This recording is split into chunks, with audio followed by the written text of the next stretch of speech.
Sun Tzu and the Art of Business, writer Mark R McNally. Business की दुनिया युद्ध के मैदान की तरह होती है, जहां आपको अपने कंपेटिटर से बाजार पर कब्जा करने के लिए प्लानिंग करनी पड़ती है। उसके फ्यूचर स्टेप्स क्या हैं, उसके वीक और स्ट्रांग पॉइंट क्या हैं, इन सभी के बारे में सोचते हुए प्लानिंग करनी पड़ती है। कैसे बाजार पर कंट्रोल किया जा सकता है और कैसे अपने कंपेटिटर को हराना है, इन्हीं सभी सवालों के जवाब मिलेंगे आपको आज से करीब 2000 साल पहले सुन त्सू के द्वारा युद्ध जीतने के लिए लिखी गई book the art of business की कुकू एफएम बाइट से। भले ही ये बुक युद्ध से रिलेटेड हो, लेकिन डेली लाइफ में इसके रूल्स बड़े ही इफेक्टिव हो सकते हैं। सबसे पहली की लर्निंग है, युद्ध का आखिरी और एकमात्र लक्ष्य जीतना होना चाहिए। युद्ध का एक ही नियम होता है, अगर आपको जीत चाहिए तो आपको युद्ध का मैदान जीतना होगा। लेकिन सुन त्सू कहते हैं कि युद्ध जीतने से ज्यादा इंपॉर्टेंट है युद्ध मैदान पर कब्जा करना और उसे सेफ रखना। सुन त्सू का यह रूल बिजनेस के मामले में भी एकदम सटीक बैठता है। इस रूल से कैसे एक सक्सेसफुल बिजनेस खड़ा किया जा सकता है, इसे समझने से पहले हमें यह समझना चाहिए कि एक सक्सेसफुल बिजनेस किसे कहते हैं।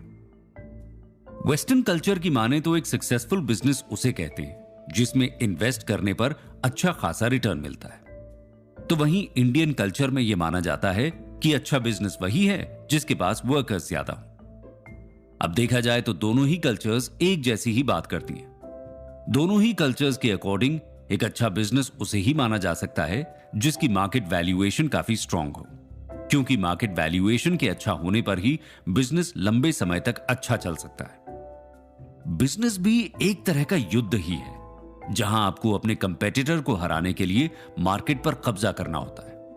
काफी बार ऐसा होता है कि मार्केट पर कब्जा करने की इस दौड़ में मार्केट ही बर्बाद हो जाते हैं और उसके बाद तो बिजनेस को डूबना ही होता है। ऑथर का रूल ऑल अंडर हेवन ले लो बिजनेस के लिए भी एक अच्छी स्ट्रैटेजी साबित हो सकता है। ऑल अंडर हेवन ले लो का मतलब है कि मार्केट के ज्यादातर हिस्से पर आपकी पकड़ होनी चाहिए। जब मार्केट के ज्यादातर हिस्से पर आपकी पकड़ होती है तो आप आसानी से बड़ा प्रॉफिट कमा सकते हैं। जब आपके बिजनेस का प्रभाव मार्केट के एक बड़े हिस्से पर रहता है तो इकोनॉमी में सुधार होने पर और कस्टमर बढ़ने पर इसका इफेक्ट आपके प्रॉफिट पर साफ साफ दिखाई देता है।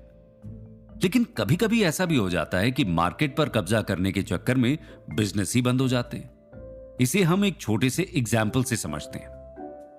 1993 के दौर में फिलिप मॉरिस की मार्लबोरो सिगरेट दुनिया का सबसे मशहूर ब्रांड था। मार्लबोरो का पूरे टबैको मार्केट पर कब्जा था, लेकिन अब दिक्कतें धीरे धीरे खड़ी होने लगी थी। मार्लबोरो के कंपेटिटर्स अच्छी सिगरेट मार्लबोरो से कम कीमत पर बेच रहे थे, जिससे मार्लबोरो का मार्केट धीरे धीरे गिर रहा था। यह देखकर कंपनी के ओनर फिलिप मॉरिस ने बिना सोचे समझे तेजी से एक्शन लिया और सिगरेट की कीमतों को 20% तक कम कर दिया। छूट देने वाले ब्रांड्स ने भी सिगरेट की कीमतों को और ज्यादा कम कर दिया। जवाब में मार्लबोरो ने भी कीमतें कम कर दी। इस तरह से ये रेस चलती रही और सिगरेट मार्केट पर मार्लबोरो का कब्जा बना रहा। लेकिन हावी होने की इस दौड़ में भले ही कंपनी मार्केट पर हावी रही हो, लेकिन आज ये कंपनी पूरी तरह से कर्ज में डूबी हुई है। इसलिए मार्केट पर हावी होने की इस दौड़ में खुद की वैल्यूएशन से कोई कॉम्प्रोमाइज नहीं होना चाहिए।